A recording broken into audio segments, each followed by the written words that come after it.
Sir, that painting is fake. The whisper barely reached above the soft hum of the auction room, but it cut through the air like a blade slipping between ribs. Maya Brooks stood half hidden behind a velvet rope, her small hand gripping the edge of her mother's wool coat. Her eyes were not on the auctioneer or the cameras or the chandeliers that hung like frozen rain above the polished marble floor. Her eyes were on the painting. Sir, please, she whispered again, louder this time, leaning toward the man in the front row. That painting is fake. You can't buy it. William Hartwell did not turn his head. He was a man who had spent 40 years training himself never to react in public, and at 63 years old, he wore that discipline like a tailored suit. His paddle rested across his knee. His eyes remained on the canvas illuminated under 3 soft museum lights at the center of the stage. A landscape. Wisteria spilling over a stone bridge. Water lilies floating beneath a sky that looked almost like it was breathing. Claude Monet, 1899. Authenticated. Provenance documented. Insured by Lloyd's of London. Estimated value, $40 to $50 million. The auctioneer's voice rose smoothly. Do I hear 38 million? 38 million from the gentleman in the front row. 39 million on the phone. Mama, he can't, Maya whispered, tugging at her mother's coat. It's not real. It's not the right one. Naomi Brooks knelt down quickly, her dark eyes wide with alarm. Baby, hush. Hush right now. Her voice was low, the kind of low that mothers use when they are afraid of 100 things at once. We're not supposed to be in this part of the room. You promised you would stay quiet. But Mama, look at the water. Maya. The reflection is wrong. A woman in a sequin jacket 2 rows ahead turned and glared. A man in a charcoal suit murmured something to his wife. Naomi felt the heat rise in her cheeks. She worked in the conservation wing of Whitford's auction house, 3 floors below where the bidding now climbed past $40 million in measured 10-second increments. She had brought her daughter today because the after-school program was closed, because the babysitter had cancelled, because she had no choice. She had told Maya to stand quietly by the rear staff door and watch from a distance. She had told her not to speak. Maya had not listened.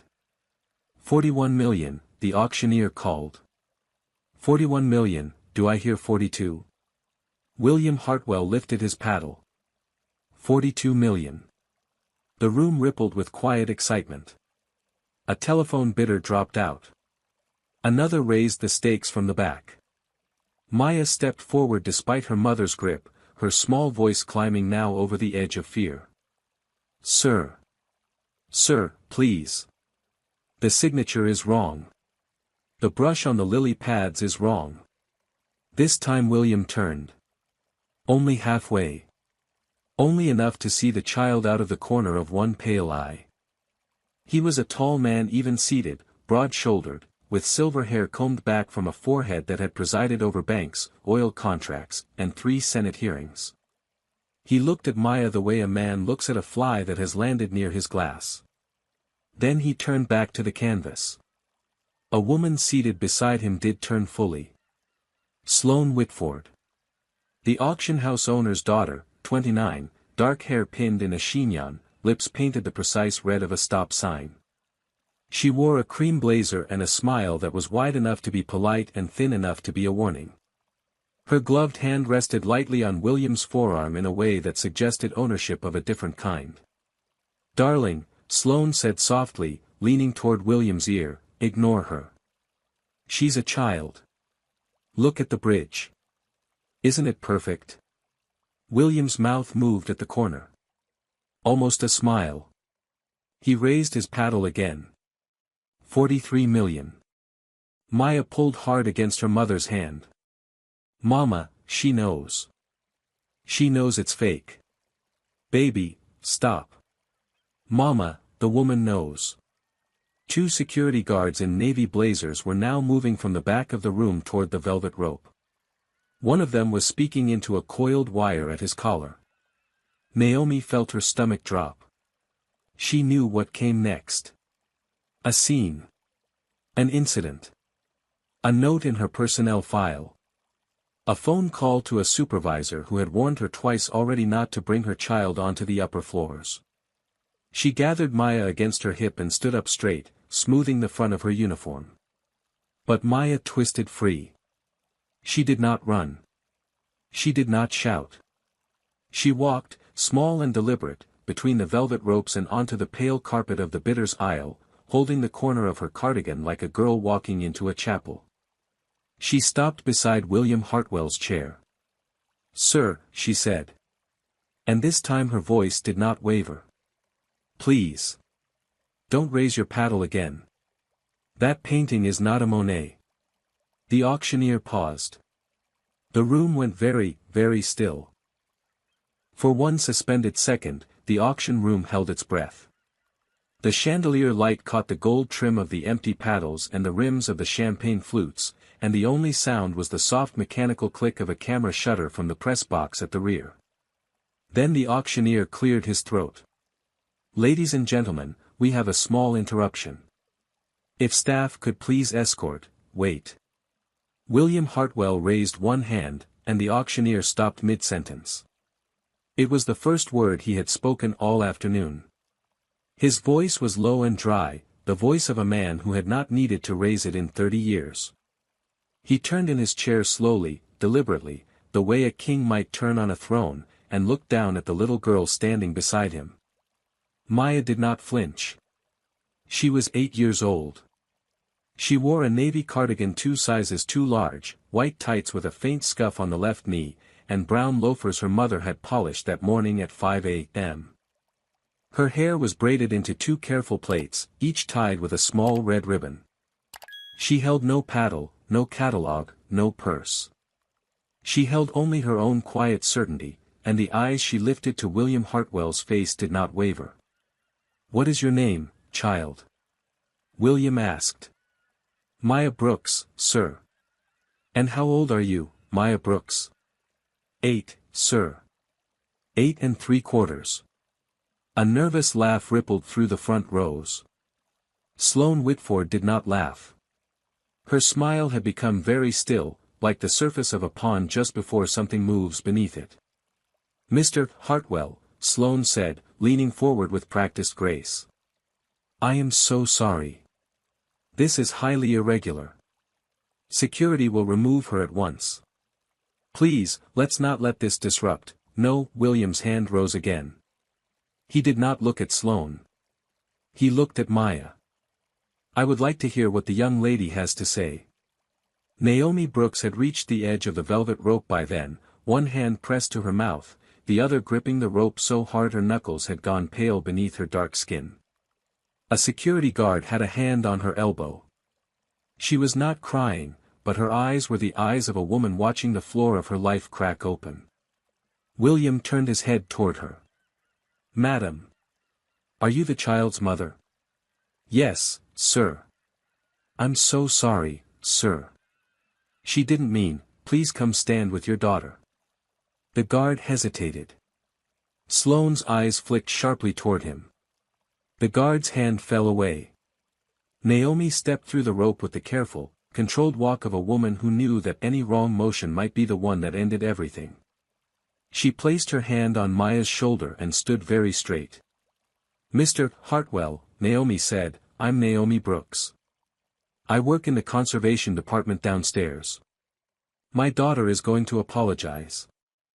We're going to leave quietly, sir. We won't disturb the sale any further." "I don't want an apology, Mrs. Brooks."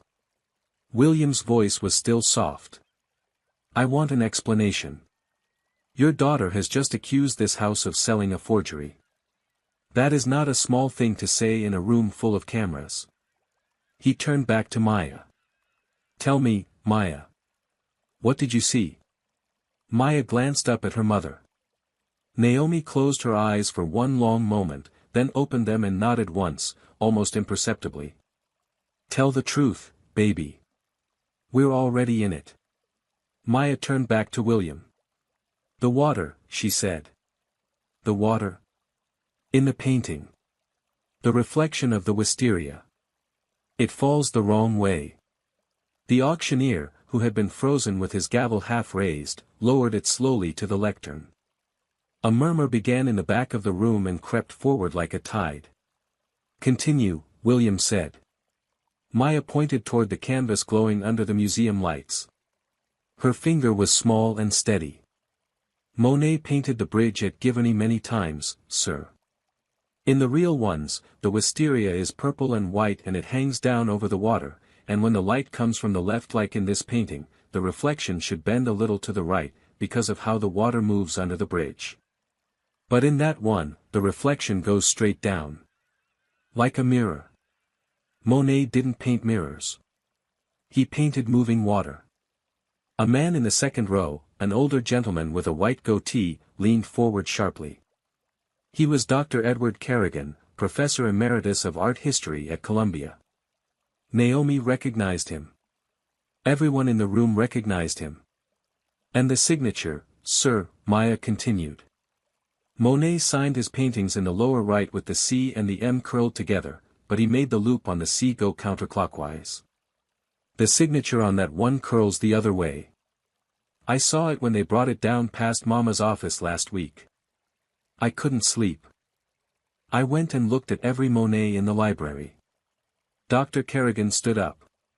He did not say a word. He simply stood, and walked slowly toward the stage, his eyes fixed on the canvas. The auctioneer did not stop him. No one did. Sloane Whitford's gloved hand had begun, very slightly, to tremble. Section 3 of 10 Dr. Kerrigan climbed the 3 carpeted steps to the stage with the careful pace of an old man who had spent his life walking up to paintings. He stopped 2 feet from the canvas. He lifted a pair of half-moon spectacles from his breast pocket and set them on his nose. For a long moment he said nothing. The room watched him the way a courtroom watches a jury foreman rise. "Robert," he said finally, without turning. "Bring the floor lamp closer, please." The auctioneer, Robert Penwick, hesitated only a fraction of a second before stepping down and wheeling the brass standing lamp from the corner of the stage. He angled it where Dr. Kerrigan pointed. The light fell across the lower right corner of the canvas at a sharper rake.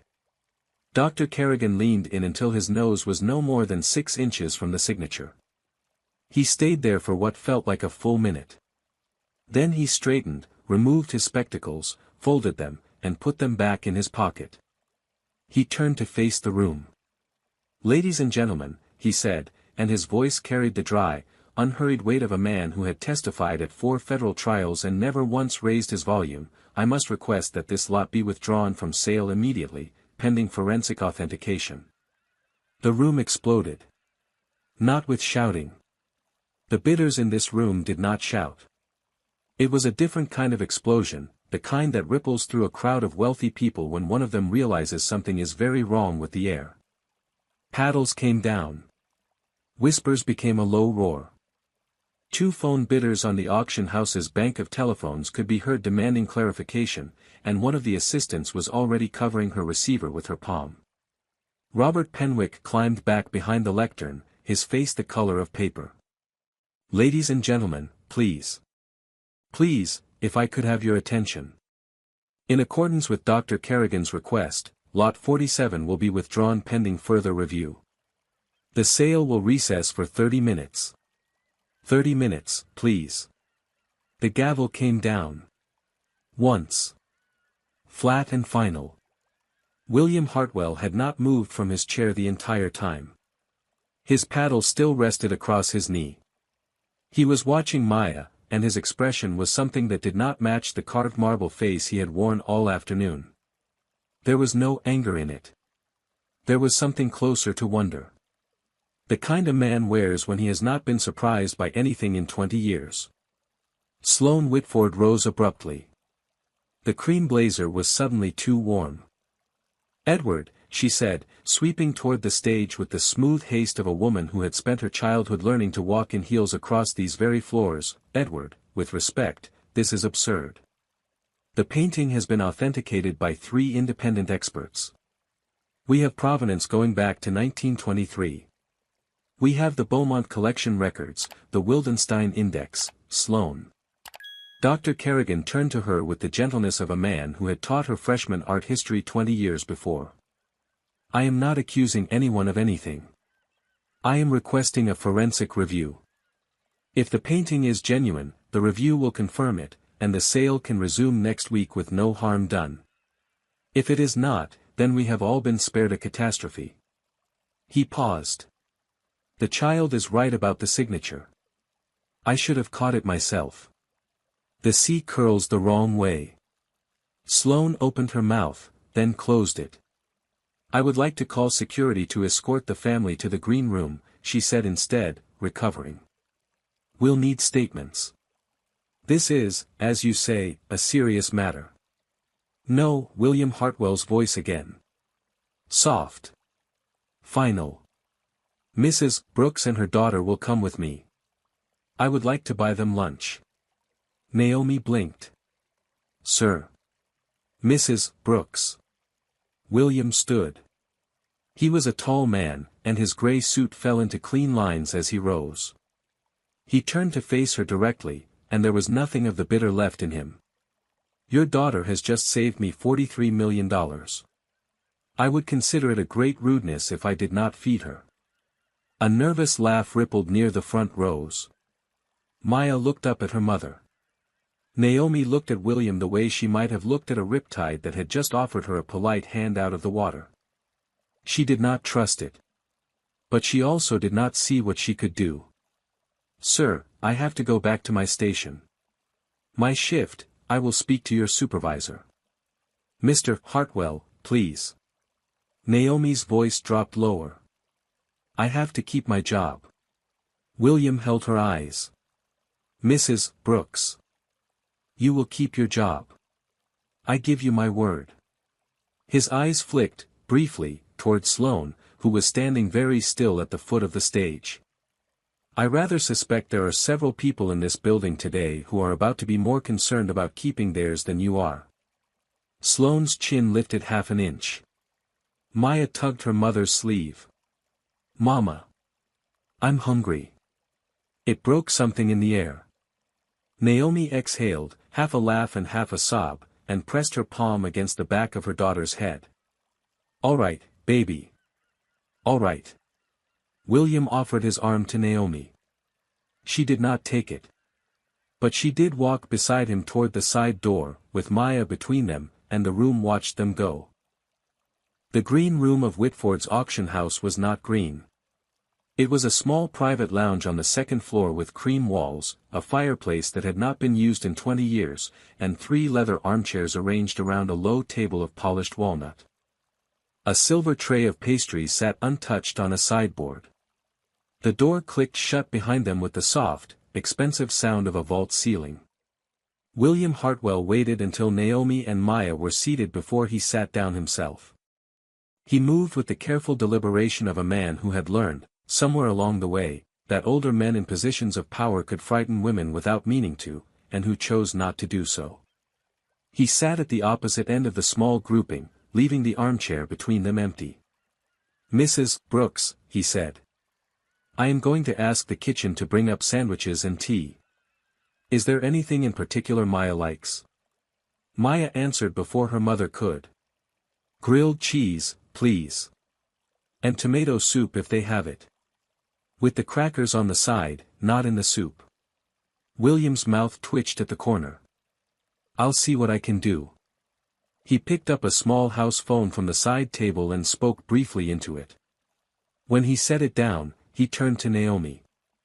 I am going to be direct with you, Mrs. Brooks, because I think you deserve directness more than you deserve charm.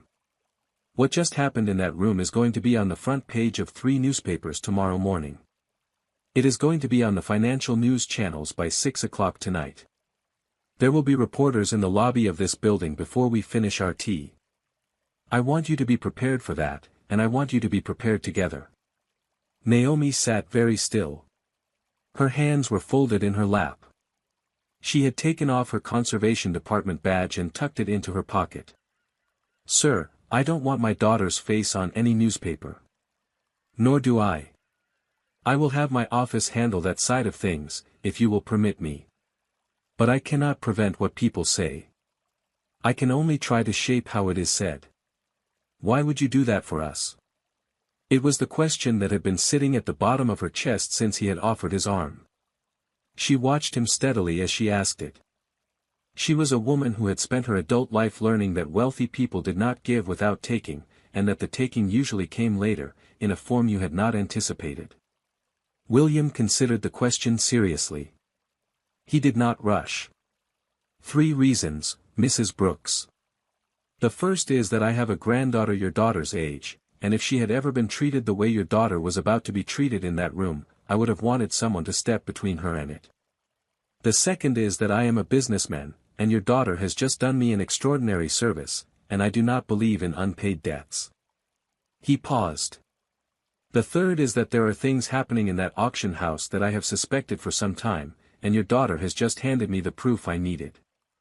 I owe her for that as well. Naomi's eyes sharpened. What things? William looked at her for a long moment. Then he looked at Maya, who was sitting very straight in the armchair, her loafers not quite touching the floor, listening to everything with the unblinking gravity that 8-year-olds bring to grown-up conversations they are not supposed to understand. Perhaps we will speak of that in a moment, William said. First, the tea. A discreet knock came at the door. A young woman in a black uniform wheeled in a cart. Grilled cheese, cut diagonally. Tomato soup in a small white bowl. A separate plate of oyster crackers. A pot of tea, 2 cups, a glass of milk. The young woman set everything out and withdrew without speaking. The door clicked shut again. Maya picked up half of the grilled cheese and bit into it with great seriousness. Naomi watched her daughter eat for a moment, and the rigid line of her shoulders eased by half an inch. Maya, William said gently. May I ask you some questions while you eat? You don't have to answer if you don't want to. Maya nodded, her mouth full. How did you learn so much about Claude Monet? Maya swallowed. Books, sir. Mama brings home books from work. The ones they're going to throw away because the covers are torn. And there's a library 3 blocks from our apartment. And Mama takes me to the museum on free Tuesdays. Which museum? The Met, mostly. Sometimes MoMA. The Met has more Monets. And what is your favorite Monet? Maya did not have to think. Camille Monet on her deathbed. From 1879. William's expression changed. It was small, almost imperceptible, but Naomi caught it. The polite warmth in his face shifted into something more careful, more attentive. That is an unusual favorite for an 8-year-old, Maya. Most children prefer the water lilies. May I ask why that one? Maya set down her sandwich. She looked at the fire that wasn't burning in the fireplace. Because he loved her, she said quietly. And he had to keep painting even when she was dying. He said he caught himself watching the colors of her face change instead of just being sad. He felt bad about it after. But the painting is still beautiful. I think it's the most honest painting in the world. The room was very quiet. Naomi reached across the space between the chairs and rested her hand on her daughter's knee. William Hartwell looked at the little girl in the oversized navy cardigan, and for a moment, the man who had presided over Senate hearings looked away first. William cleared his throat softly. He took a small sip of tea that he did not seem to taste. When he spoke again, his voice had lost the last of its boardroom edge. Mrs. Brooks, he said. How long have you worked at Whitford's? 11 years, sir. I started as a night cleaner. 6 years ago they moved me into the conservation department as an assistant. I do surface work. Cleaning. Inventory. The work nobody else wants to do at the hours nobody else wants to work. You have a degree? Naomi's mouth tightened, just for a moment. 2 years of art history at Hunter College. I had to leave when Maya's father passed. I see. William set down his cup. And in those 11 years, have you ever seen pieces come through that did not seem right to you? Naomi did not answer immediately. She looked at her daughter, who had returned to her grilled cheese with great concentration, but whose eyes had flicked up at the question. Mr. Hartwell, Naomi said carefully, I am a single mother with a child in private elementary school on a scholarship that depends on my employment. I am not in a position to have opinions about pieces that come through the conservation department. That is a very precise answer, Mrs. Brooks. It is the only kind I can afford to give. William nodded slowly, as if she had confirmed something he already suspected. He leaned back in his chair and folded his hands across his lap. Let me tell you what I have observed, then, and you may correct me where I am wrong. Over the past 4 years, Whitford's has handled the sale of 14 Impressionist works whose provenance traces back through a particular dealer in Zurich. A man named Klaus Reiner. Mr. Reiner has been dead for 9 years, which makes his recent acquisitions rather impressive. 3 of those 14 paintings have been quietly returned to the auction house within 18 months of sale by their buyers, who claimed dissatisfaction. In each case, the sale price was refunded in full and the painting disappeared from the market. No public scandal. No forensic review. No questions asked. Naomi's hand had stopped on her teacup. I have been buying at Whitford's for 31 years, Mrs. Brooks. I noticed the pattern 2 years ago. I did not act on it because I did not have proof, and the family that owns this auction house is well connected enough that an accusation without proof would have cost me a great deal more than $43 million. I came today specifically because Lot 47 traces through the Reiner chain. I came intending to either bid the painting up to draw attention, or to bid and win and have it independently authenticated afterward. I was leaning toward the latter, which means your daughter saved me from a very expensive embarrassment. He paused. What I would like to know, Mrs. Brooks, is whether you have ever, in those 11 years, seen anything in the conservation department that might help me prove what I have just told you.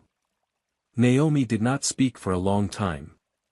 The fire that wasn't burning in the fireplace made no sound. Outside, somewhere far below, a car horn sounded once on Madison Avenue. Mama, Maya said quietly. Tell him about the book. Naomi closed her eyes. Maya. Tell him, Mama. He's going to find out anyway. And he's nice. Naomi opened her eyes and looked at her daughter for a long, long moment. Then she looked at William Hartwell. There is a book, she said. In the lower archive. A ledger. It's not in the digital system. I don't think it's supposed to exist anymore.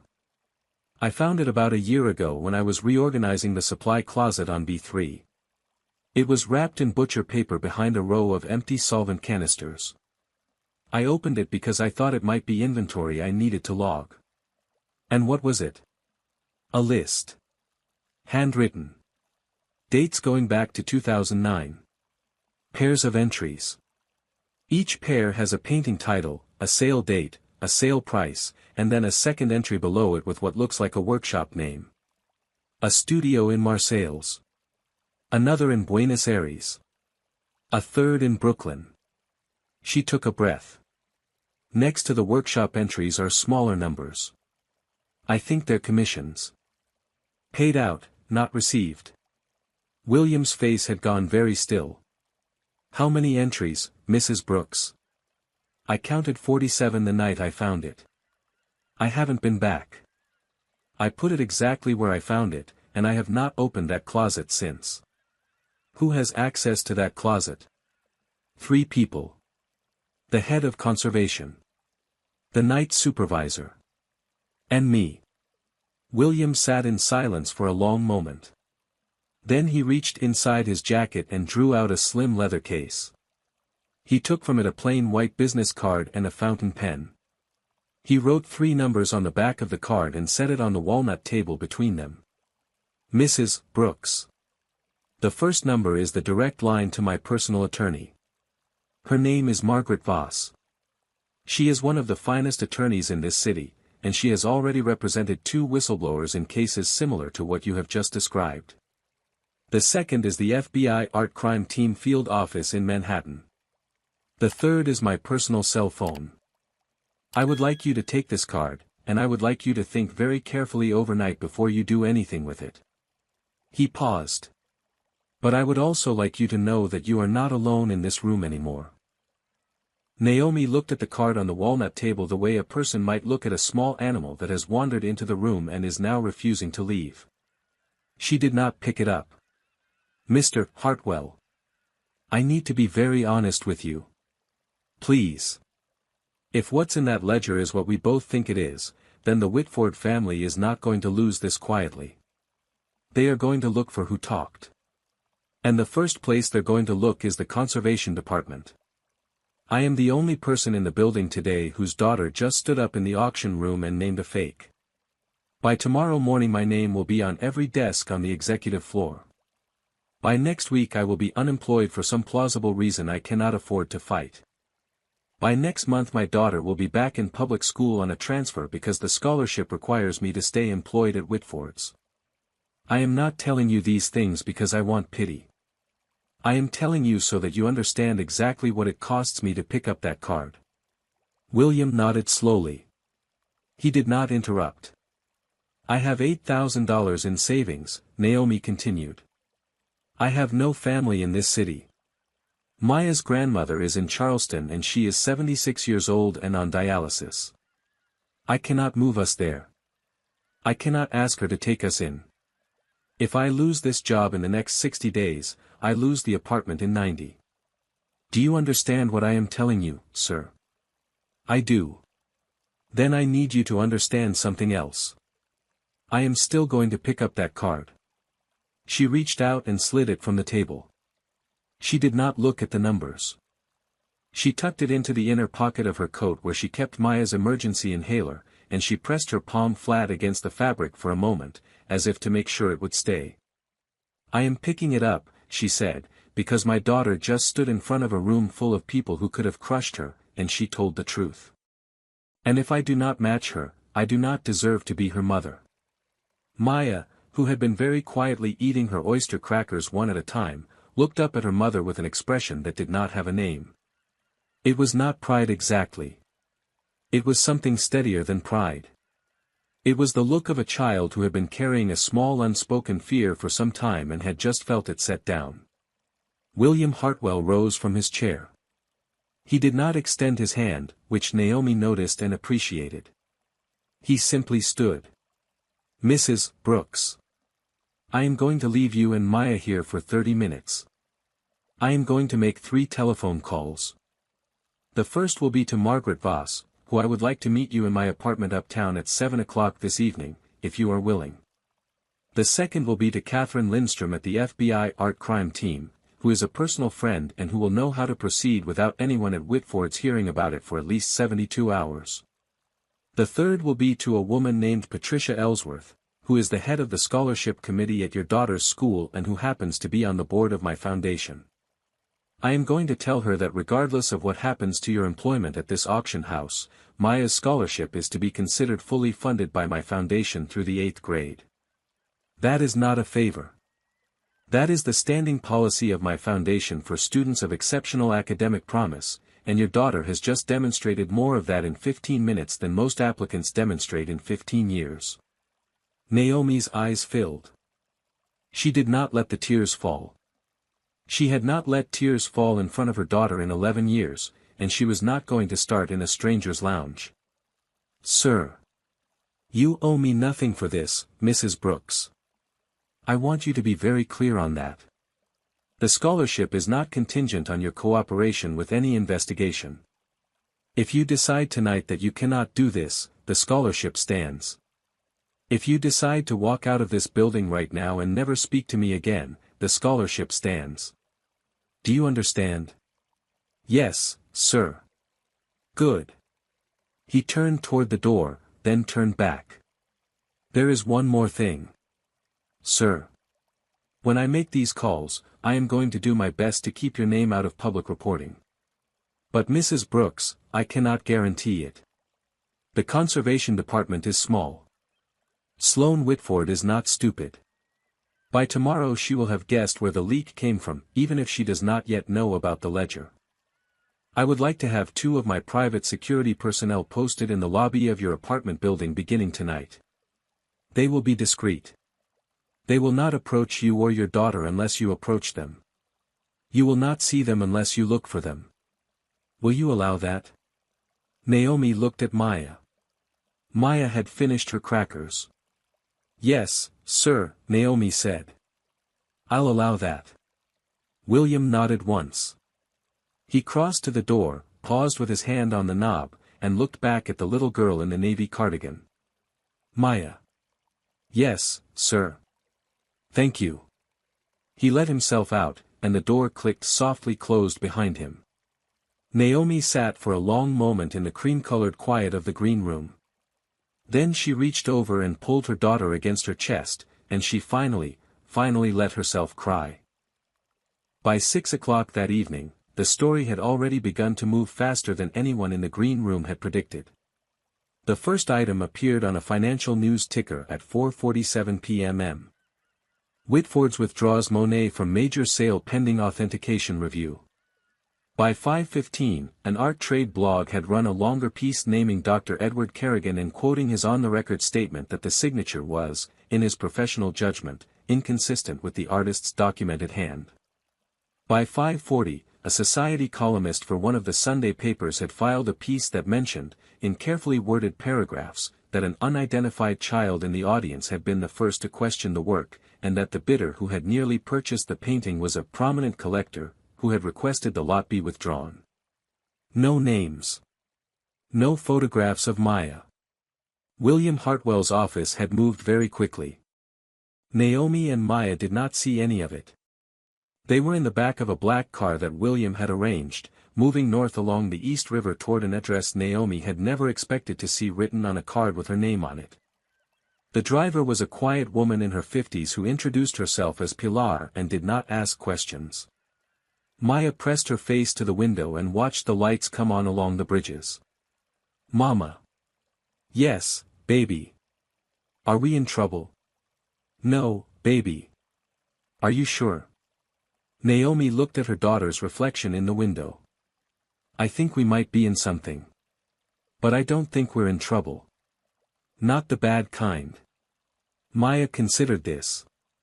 What's the good kind of trouble? The kind where you did the right thing and now the world has to figure out what to do about it. Maya nodded slowly. Okay. The car turned onto a quiet block in the East 70s and stopped in front of a limestone building with a green awning and a doorman who did not appear surprised to see them. He opened the car door and inclined his head as if Naomi were a regular guest. The elevator was paneled in dark wood and rose without sound. The door at the top opened directly into an apartment that looked, to Naomi's eye, like a small museum someone had decided to live in. Books on every wall. A single Mary Cassatt drawing in a simple frame above the mantelpiece. A window that looked north over the park. William was waiting in the foyer with a woman in a charcoal suit. She was in her late 40s, with iron-gray hair cut short and the kind of posture that suggested she had once been a long-distance runner and had never quite stopped. She extended her hand to Naomi without hesitation. Mrs. Brooks. Margaret Voss. Thank you for coming. Thank you for seeing us. Mr. Hartwell has briefed me on the broad outlines, but I would like to hear everything from you directly, in your own words, with no one else in the room except William, who has already signed a privilege waiver in the event he becomes a witness. Would that be acceptable? Yes. And your daughter? Would she be more comfortable in another room? Mr. Hartwell's housekeeper is in the kitchen, and she has set out cookies and a stack of art books that I am told are appropriate for a precocious 8-year-old. Maya looked up at her mother. Naomi nodded. Go on, baby. I'll be right in there. Maya went without protest. Naomi watched her disappear down the hallway with the housekeeper, a small Honduran woman who introduced herself as Mrs. Reyes and immediately began telling Maya about a book on Bert Morisot she thought Maya might find interesting. The hallway swallowed them. Margaret Voss gestured toward a sitting room off the foyer. They went in. Naomi sat. William sat opposite. Margaret took a notebook from a leather portfolio and uncapped a fountain pen. Mrs. Brooks. Before we begin, I want to make sure you understand what we are about to do. Once I take notes on what you tell me, you become my client in this matter, and everything you say is protected by attorney-client privilege. That privilege does not disappear if you later decide not to proceed. You can walk out of this room tonight and never speak to me again, and nothing you have said will ever be used against you. Do you understand? Yes. Good. Now, tell me about the ledger. Naomi told her. She told her about the supply closet on B3, the butcher paper, the empty solvent canisters, the 47 entries she had counted before she had closed the book and put it back. She told her the names of the 3 workshops she could remember: Atelier Brun in Marseilles, a studio listed only as RV Buenos Aires, and a workshop in Brooklyn that had no name, only an address on a numbered street in Greenpoint. She told her the names of the 3 people who had keys to the closet: Reinhard Voss, the head of conservation, no relation to Margaret, Sandra Kim, the night supervisor, and herself. Margaret wrote steadily, asking small clarifying questions in a voice that did not change pitch. When Naomi finished, Margaret set down her pen. Mrs. Brooks. I am going to ask you a difficult question. Have you ever told anyone else about that ledger? Anyone at all? A friend, a coworker, a neighbor, a family member? Naomi shook her head. Only Maya. I told Maya the night I found it. I didn't tell her what was in it. I told her I had seen something at work that worried me and that I needed to think about it. She is the only person I have ever told. Margaret looked at William. William looked back at her. Something unspoken passed between them. Mrs. Brooks, Margaret said. I think we need to go get that ledger tonight. Naomi stared at her. Tonight. Tonight. Margaret's voice was calm. Mrs. Brooks, here is the difficulty. As of approximately 4 o'clock this afternoon, Sloane Whitford knew that a fake had been identified on her auction floor by a child whose mother works in her conservation department. She is not a foolish woman. By tomorrow morning at the latest, she will have ordered a quiet sweep of every storage area on the conservation floors. If that ledger is what you describe, it will be gone by sunrise. We have a window tonight, and only tonight. I don't have keys to the building after hours. My badge only works the staff entrance until 10 p.m., William spoke for the first time. Mrs. Brooks. I am on the board of trustees of 3 institutions in this city. One of them, the Hartwell Foundation, holds a permanent loan account with Whitfords that has been active for 26 years.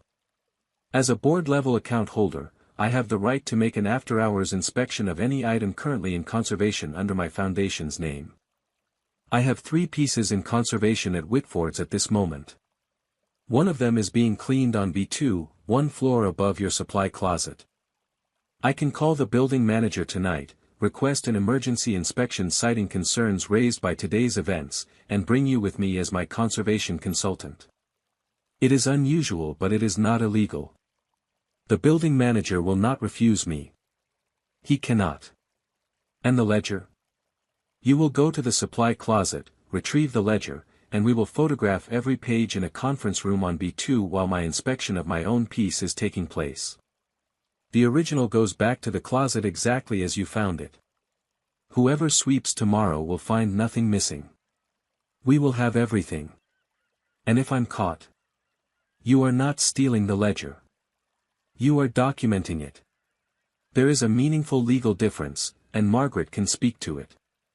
But the more important point is this: you will not be alone. I will be in the building with you. Margaret will be with us. We will have a forensic photographer from a firm Margaret uses, a woman named Dolores, who has done this work in 3 federal investigations.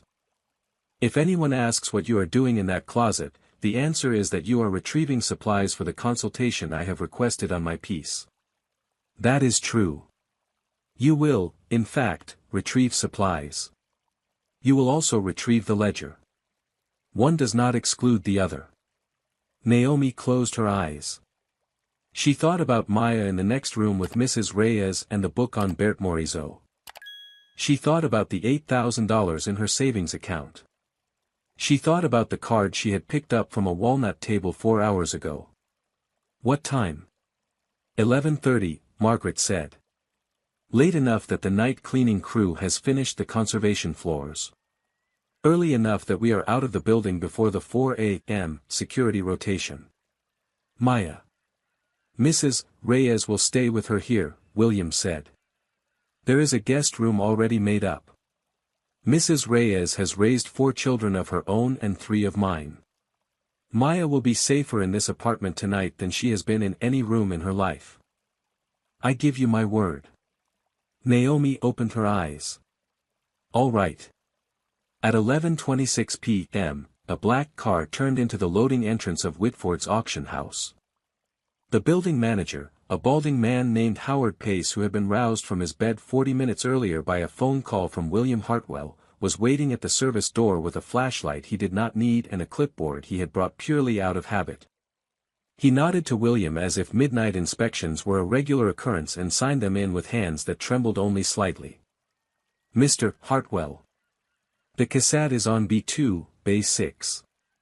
I've turned the lights on in that wing only. Thank you, Howard. We will be perhaps an hour. Mrs. Brooks is here in her capacity as conservation consultant. Ms. Voss is my counsel. Ms. Reyes, he gestured to Dolores, the photographer, who had been introduced under a different surname for the night, is documenting the condition of the piece for insurance purposes. Routine. Of course, Mr. Hartwell. Howard let them in. The elevator took them down 2 floors. The conservation wing was dim and smelled of linseed oil and the faint chemical tang of solvent. Naomi knew every corner of it.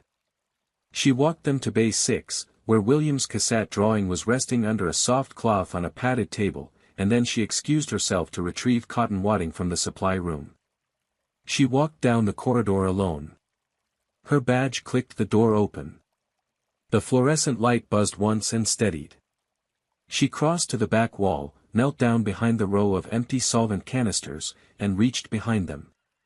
Her hand closed on butcher paper. For one terrible second she thought it was empty. Then she felt the weight, and she pulled the package out, and she unwrapped it on the floor of the supply closet under the flickering light. The ledger was exactly where she had left it, and the entries had grown. She counted quickly. 63 pairs now. 16 new entries since she had last opened it a year ago. She wrapped it back in the butcher paper, tucked it under her conservation smock, took a roll of cotton wadding from the shelf in case anyone asked what she had come for, and walked back to Bay 6 with her heart hammering so loud she was certain Howard could hear it from 2 floors away.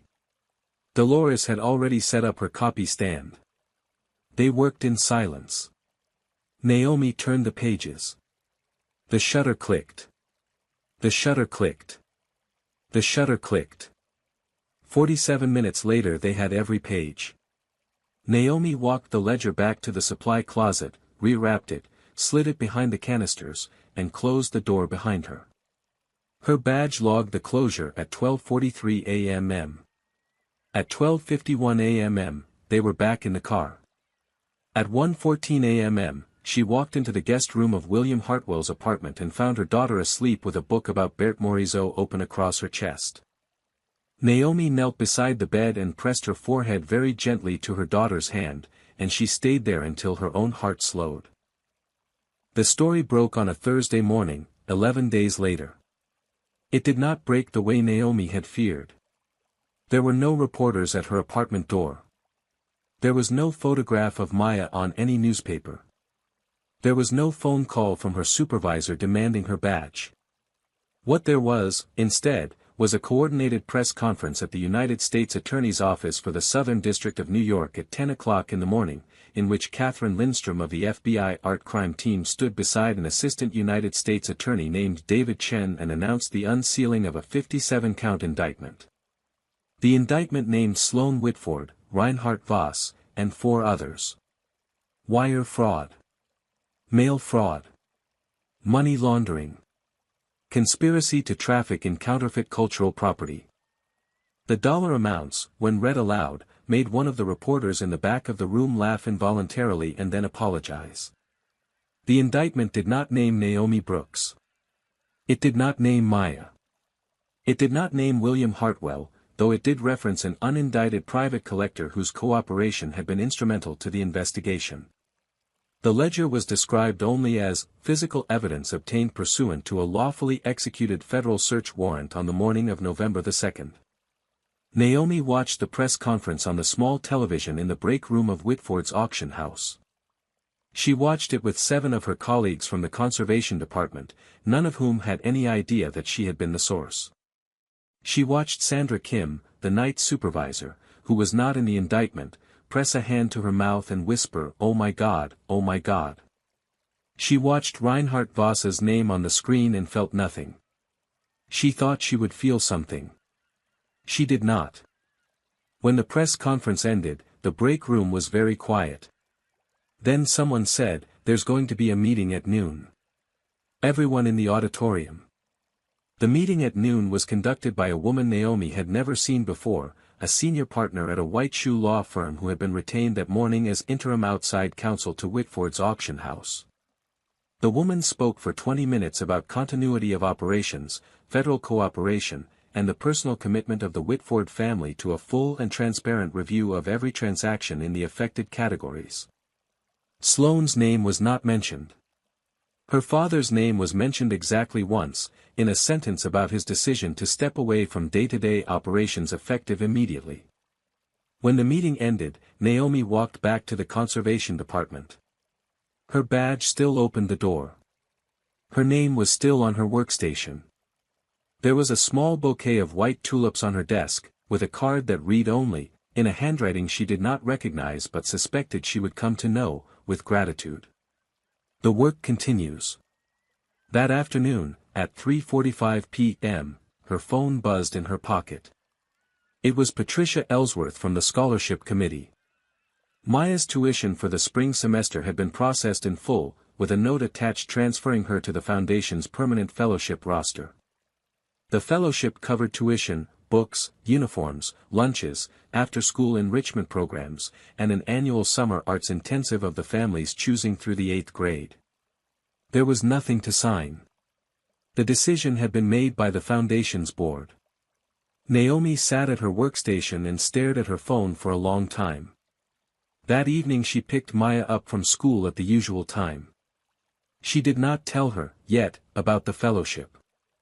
She told her instead about the white tulips on her desk, and Maya nodded with great seriousness and said, "That was nice of him," without asking who him was, because Maya had understood for some time that some things did not need to be named to be understood. They walked home through the November cold. Naomi held her daughter's mittened hand.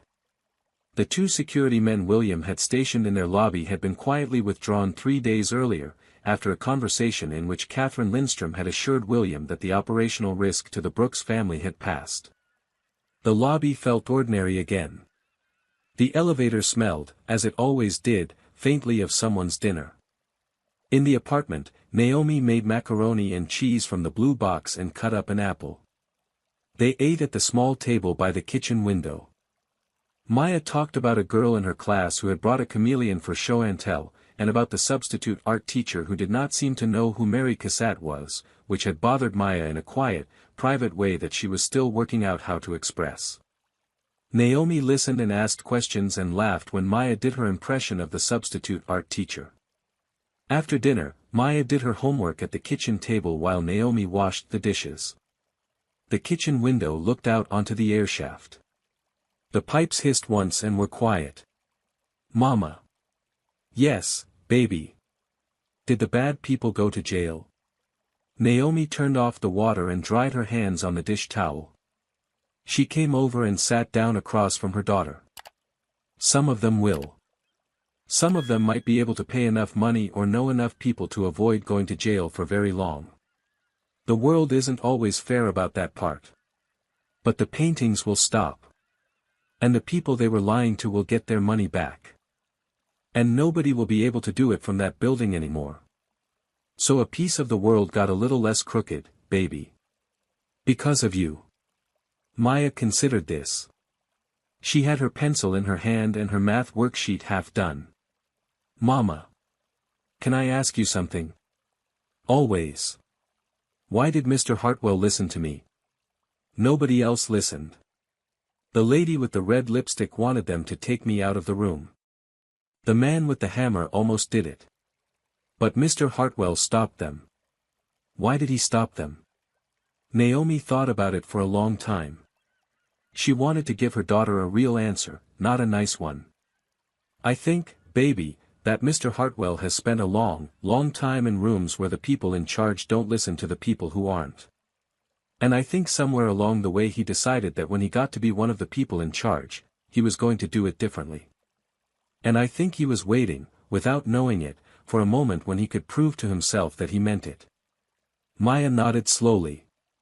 Mama. Yes. I think I want to do that too. When I grow up. Naomi reached across the table and tucked a stray braid behind her daughter's ear. Baby, she said. You already are. 6 months later, on a warm Saturday morning in May, Naomi Brooks stood in a gallery on the second floor of the Metropolitan Museum of Art, holding a paper cup of coffee that had gone cold in her hand and watching her daughter explain a painting to a man 3 times her size. The man was the new director of the museum's Department of European Paintings, a soft-spoken curator named Dr. Hassan Okonkwo, who had asked, very politely, whether Maya might be willing to walk him through what she saw when she looked at a particular work in the Impressionist gallery. The work was a Monet. A real one. The Water Lilies series, 1906.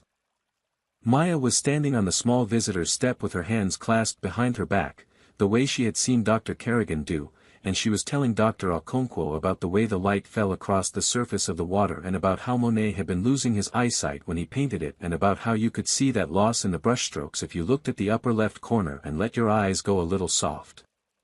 Dr. Okonkwo was nodding. He was taking notes on a small leather pad.